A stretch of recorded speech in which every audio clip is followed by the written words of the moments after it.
menga taksiga ariza bergan bolamiz deysizda. Albatta esimda. Shunda o'sha kuni birato'la nikoh shartnomasini ham tuzamizmi? Axir nikoh shartnomasi nikohdan o'tganimizdan keyin berishadi-ku. Bu ma'lum-ku hammaga.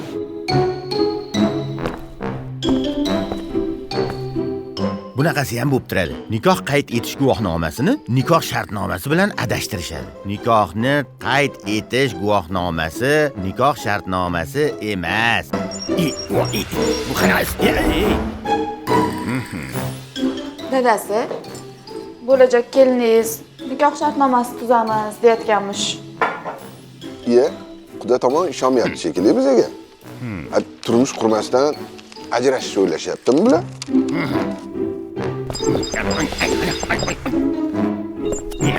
Bu yo'q, nima deyish mumkin? Mentalitet. To'g'ri, bunaqa desa ham bo'ladi. Chunki aksariyat yurtdoshlarimiz nikoh shartnomasiga ajrim paytida asqotadigan hujjat sifatida qarashadi. Faqat buning uchun emas, bu hujjat yana mol-mulk huquqlarini oldindan aniqlab beradi. Bo'lishi mumkin bo'lgan nizolarni oldini oladi. Moliyaviy himoya yaratadi. Er-xotinning moliyaviy mustaqilligini ta'minlaydi. Huquqiy himoya kuchayadi. Oila ichidagi ishonchni mustahkamlaydi. Ana. Nikoh shartnomasini tuzish tartibi. Nikoh shartnomasini nikohdan oldin yoki nikoh davomida tuzish mumkin. Nikohdan oldin tuzilsa, u faqat nikoh rasmiylashtirilgandan keyin kuchga kiradi.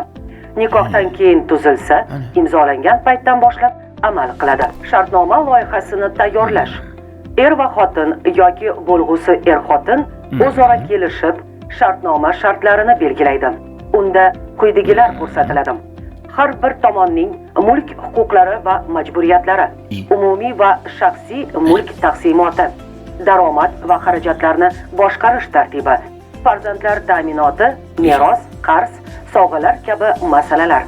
Ajralish holatida mol-mulkni taqsimlash mexanizmi. Notariusga murojaat qilish.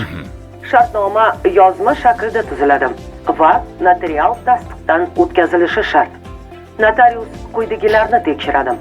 Tomonlarning shaxsini pasport asosida, ularning irodasi erkin ekanligini, shartnoma qonunga zid bo'lmasligini, har ikki tomon shartnoma mazmuni bilan tanishgan va rozi ekanligini tasdiqlaydi.